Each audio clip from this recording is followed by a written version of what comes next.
Our next exercise involves the sample code for using macros and an extender to handle custom headers that may be coming from a web server. First, you're going to need to download the source code from GitHub, and you can use the following git clone command and this URL. Now, this extension demonstrates working with session tokens that are unusual or not normally handled or understood by Burp. Now, in order to have this exercise work as intended, you are going to need to download Node.js, and you can download it from this URL. Now, along with your GitHub download, you're going to see a server.js. You're going to need to start that web server using Node.js. That's going to start a web server on your local host port 8000. And the invocation for that is just the command node space server.js. So taking a look at the source code, of course, we have our public class burp extender that implements the iBurp extender, but it's also implementing an iSession handling action. This is important because this is what ties this particular extension to the macro that you're going to have to build. Another thing I want to make note of is the use of this X custom session ID. This is the custom header that we're going to be looking for, as well as adding to our HTTP requests. When you take a look at the source code, there's a perform action method. One of the parameters to that method is macro items. That's really important because if you don't have a macro that is set up first, then this extension cannot be invoked. So you're going to be creating a session handling rule. Now, in that rule action, you're going to run a macro, and you're going to use the get/session as your step. And I'll show you how to do that in the answer key. Now, after running this macro, there is the invocation of the burp extension action handler, and that is from a drop-down option available when you go to set up the session handling rule. When you go to test this, I recommend that you use the post, send that over to repeater, and change the X custom session ID value to be X'd out so that you can see the invocation of the extension actually change both the header as well as the value. So this is your assignment. You need to modify the extension code by first adding debug statements. Then you need to observe presence of that HTTP header called X custom session ID on the response of the GET request. So it'll be available from that web server, placing it as a response header. You're going to have to create a macro in order to call this, and that macro is going to have to call the extension.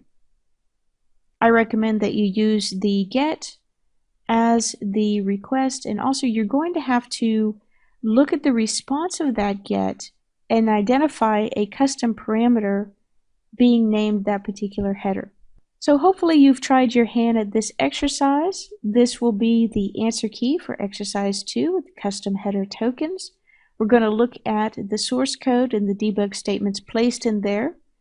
We're going to build the jar. We're going to import our extension, start up our Node.js web server, create the macro that we need in order to call this extension, and then of course run it against a target application. This is the answer key for exercise 2. In this exercise, you're required to add debug statements, download Node.js, start a Node.js server, install your extension, create a macro, and then go ahead and test out the macro inside of the repeater. So let's go ahead and get started. I'm looking at the source code for the burp extender class. Of course, it's implementing the iBurp extender and the iSession handling action. And of course, this is important because we are going to be creating a macro, and in that macro, we are going to be calling this plugin or this extension. Now, the key header that will be looked for is this X custom session ID. So we're going to create the macro to actually populate the value of this that currently is being given by the server in the response headers. We want to copy that to instead be shown in the request header. So the combination of the macro and the code inside of this extension is going to help us do that. I've got my print writer declaration. I've got my instantiation of the print writer. As you look at my solution, you will notice that I put in a lot of debug statements in order to understand exactly the purpose for this extension and how it actually works. One of the things to note is you have to have your macro built before you try to invoke this extension, because as you can see here, if the length of the macro items is equal to 0, it's not going to run. Another key item to look at is this string, use session token from macro. You're going to see as I go into Burp and I start creating the macro that this is going to be a particular string that you're going to see from a drop-down box that will be an option.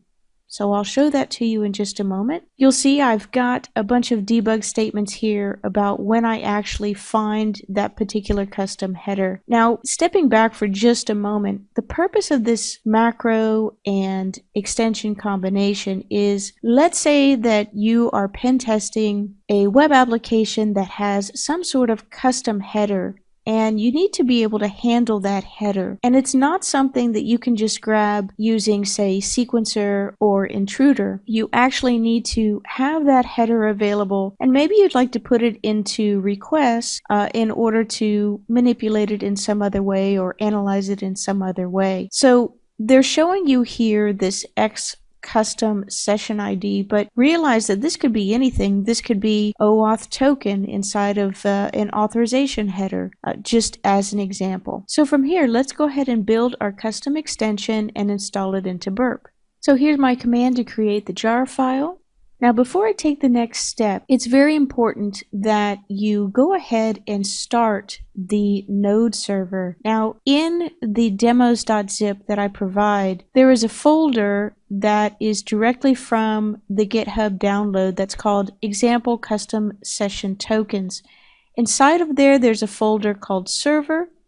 Of course, once you have Node.js installed on your machine, you can run this command, node space server.js. You should receive this message saying that a web server is running on your local host at port 8000. If we go there, we can see that we are greeted with a text box. We can put something in that text box and then just click submit. So that is really all that you need to do in order to have enough traffic to A, create our macro, and B, test out this extension. So going back to Burp, let's go ahead and add our extension. And then the next thing you want to do is make sure that on your target sitemap, you identify that localhost port 8000 and that you've got some traffic that you've already run. Specifically, you need to make sure that you have a get and that you have a post. So the next thing that we need to do is go ahead and create our new macro. Let's go to Project Options, Sessions. We're going to create a new session handling rule. Let's call the rule session token rule. Under the rule actions, we're going to add and run a macro. So from here, we're going to go ahead and add a macro. Now what I'd like for you to do is I want you to select the get/session as your macro.